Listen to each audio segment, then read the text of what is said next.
Hi hello ನಮಸ್ಕಾರ friends, welcome to our Kalaburgi cooking channel. ನಾವಿವತ್ತು ಮಾಡ್ತಾ ಇರೋದು ಪಾಯಸ. ಬನ್ನಿ ನೋಡೋಣ ಹೇಗೆ ಮಾಡೋದು ಅಂತ. ಒಂದು ಪಾತ್ರೆಯಲ್ಲಿ 4 ಬೌಲು ನೀರನ್ನು ಹಾಕ್ಕೊಂಡಿದ್ದೀವಿ. ಈಗ ಒಂದು ಪಾತ್ರೆಗೆ 1 ಟೇಬಲ್ ಸ್ಪೂನ್ ತುಪ್ಪ, ದ್ರಾಕ್ಷಿ, ಗೋಡಂಬಿ, ಬಾದಾಮ್ ಹಾಕ್ಕೊಂಡು ಚೆನ್ನಾಗಿ ಫ್ರೈ ಮಾಡ್ಕೊಂಡಿದ್ದೀವಿ. ಅದೇ ಪಾತ್ರೆಯಲ್ಲಿ 1 ಕಪ್ಪು ಶಾವಿಗೆನ ಹಾಕ್ಕೊಂಡು ಚೆನ್ನಾಗಿ ಫ್ರೈ ಮಾಡ್ಕೊಂಡಿದ್ದೀವಿ. ಈಗ ಒಂದು ಪಾತ್ರೆಗೆ 4 ಕಪ್ಪು ಹಾಲನ್ನು ಹಾಕ್ಕೊಂಡಿದ್ದೀವಿ.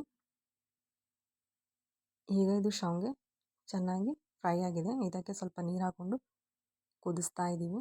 ನೋಡಿ ಹೇಗೆ ಬಂದಿದೆ ಕುದಿ ಅಂತ. ಈಗ ಕಾದಿರೋ ಹಾಲನ್ನು ಈ ಶಾವಿಗೆಗೆ ಹಾಕ್ತಾ ಇದ್ದೀವಿ. ಇದು ಚೆನ್ನಾಗಿ ಕುದಿ ಬರಬೇಕು, ಅಲ್ಲಿವರೆಗೂ ಕುದಿಸ್ಕೊತಿದ್ದೀವಿ.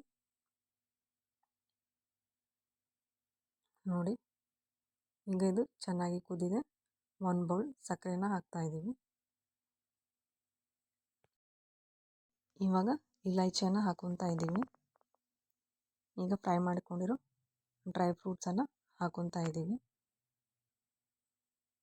ಸ್ವಲ್ಪ ಕುದಿಸ್ಬೇಕು. ನೋಡಿ 1 ಬೌಲ್ಗೆ ಸರ್ವ್ ಮಾಡ್ಕೊತಾ ಇದ್ದೀವಿ.